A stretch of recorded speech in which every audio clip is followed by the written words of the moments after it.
Welcome to Engine Adventures. Today we have the 2020 GMC Sierra 1500 AT4 with the Duramax.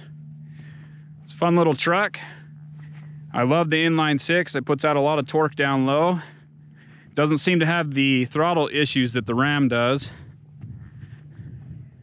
This one has the multi-pro tailgate, or the dent your tailgate on your hitch feature if you're not careful.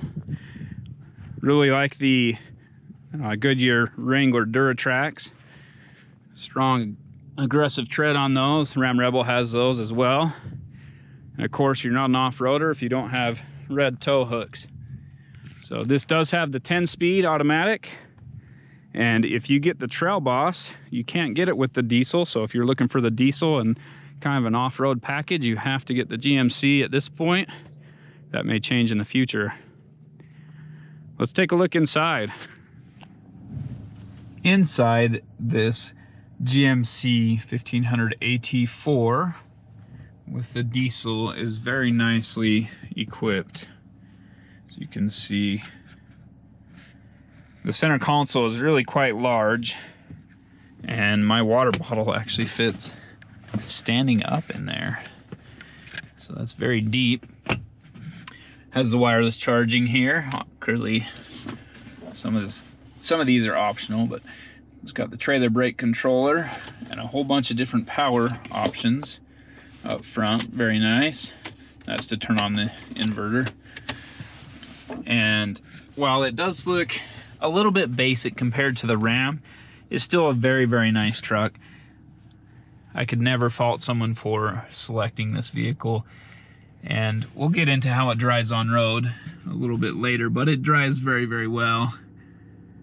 This one does have the four-wheel drive auto, along with two-wheel drive, four-wheel drive high and four-wheel drive low, and a few different drive modes. So if you turn the knob to the left, you can see the little trailer part pop up right there. And you turn it to the right, and it shows you the three different drive modes: normal, sport, and off-road. We'll do all that testing in the off-road video, but again, it's very nicely equipped. I don't know, it has the volume controls on the right side, and then to change the channel on the left side. It has automatic high beams and the heads-up display, which is hard to see a little bit right now. Turning up the brightness all the way. I don't know if that is showing, but I'll have to get a nice shot of that so you can see it. Then the rear view camera is actually a mirror. So we'll get you the outside shot of that camera. And it has a lot of other settings for the cameras.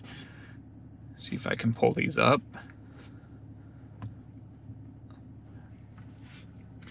So you can show the front or rear.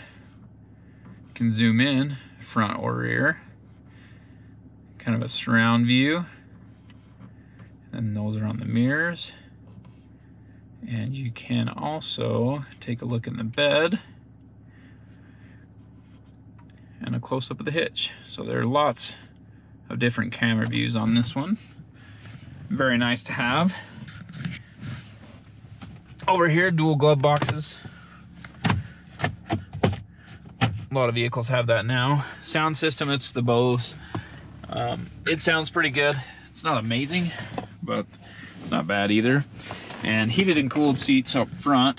You can heat the back and the bottom, just the back, or cool. Same on the passenger side.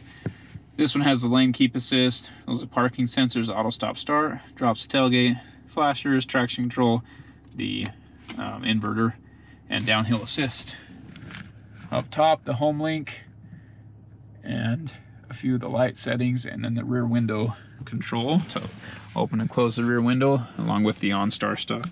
Back here, heated outboard seats, a couple of USBs, and a 12-volt.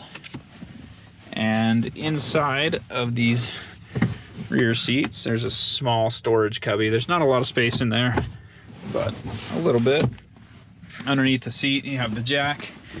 This is the power cord for The engine block heater, not sure where to plug it in. Someone else will have to comment on that. And then of course, you know, same thing on the other side. Center armrest here, if I can pull that, with a couple more cup holders and more storage on this side. So lots of space in here. That's my driving position. I've got another foot of room between my knees and the seat.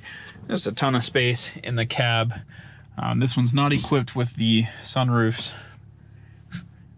which I don't like sunroofs that much anyway, but it does have the map storage on both sides. The headrests are adjustable. Push a button there on the side, move them up and down, but they don't move in and out, so you can't adjust that. But overall, it's very nicely equipped inside. And this one is not does not have the Carbon Pro bed. As you can see, it's just the standard bed here. Here's your camera. So this one is the backup camera, and here is the bed view.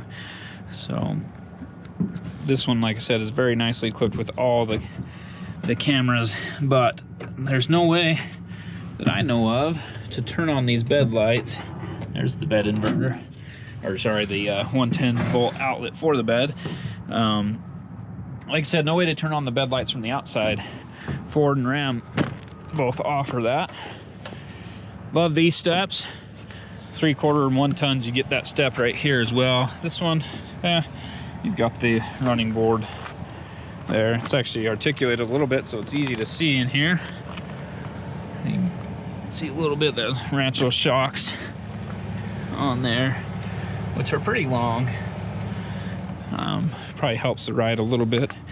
Here's your trailer wiring. So the one on the left is for inside your trailer. The one on the right is for the backup camera on your trailer.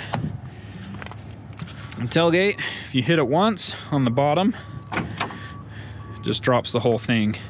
If you hit it once on the top, it drops the top portion, and then you can always fold that up. If you hit them both, bottom, top, it does both. Make sure you don't have a hitch in there when you do that, or if you do have a hitch, you have the correct one of those BMWs. Then you can fold that down. You've got a step there, and if you need the additional handle, well, you got the handle too. So a lot of functionality. I don't know if I would spring for that or not. Huge GMC lettering on the back. Overall, I think it's a beautiful truck. Looks really good, even in this red. I'm not a huge fan of red, but not a bad looking truck. I would have forgone these running boards, as it's an off-road trim, but overall it's really pretty great. Let's go ahead and get some on-road driving feel of it. 0 to 60, some of that stuff. Two-wheel drive, 0 to 60, wheels are spinning.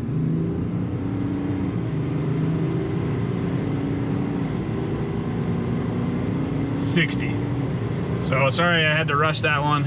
There was cars coming up behind me, but it's not fast by any means. I would put it probably on par with the Ram Rebel, actually, with that 3-liter V6 diesel instead of the inline on this one. But this engine does feel a little more responsive. It did spin the tires right away. It seemed like the Ram Rebel wouldn't do that. Traction control had to kick in and slow this down. So I mean, that was just a basic standing, you know, you're at a stoplight, you just punch it and go, or something like that. You're not standing on the brake, pushing the gas at the same time to build boost or any of that stuff. It's just going, so not bad at all. So as far as driving feel, this thing drives really well on the road. So it's smooth. I wonder if that air was too loud, sorry. It's smooth, it's quiet-ish. You can hear the tires more than anything else. And overall, handles well, it's stable, it doesn't wander. Great vehicle for all around, kind of an everything type of vehicle. It is okay at towing, 9,000 pound rated towing capacity. I'm not sure if that's due to cooling, because the torque is there in this engine, but it does have a slightly lower rating when compared to some of the gas versions. And even so, 9,000 is plenty for a half ton. If you're towing more than 9,000, it's kind of time to move up into the 3/4 ton range just for better stability. Not saying you can't do it, just saying if you're towing especially trailers, travel trailers and stuff with a higher center of gravity, even if your truck's rated really well, the 3/4 tons will do better at those higher loads. It is responsive on the throttle. You can obviously change the drive modes to, you know, sport, normal, and off-road. I don't know, they all seem to be pretty similar. It does change the throttle sensitivity and the input a little bit, but it's not a huge deal.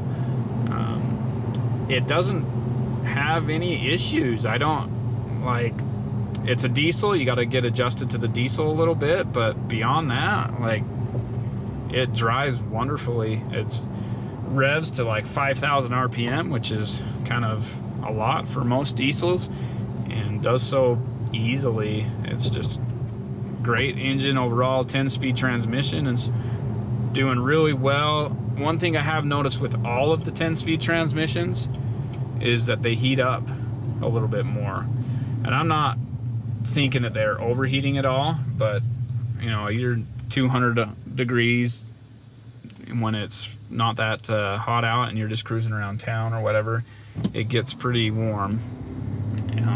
Nothing, like I said, nothing in the danger zone, and even towing, it never got that bad. We weren't towing a ton of weight, but it was a travel trailer, quite a bit of resistance on the wind. So anyway, great vehicle overall. Really enjoy driving it. I would probably take this over the Ram Rebel as an all-rounder. Ram Rebel is going to do a little better with pure off-roading.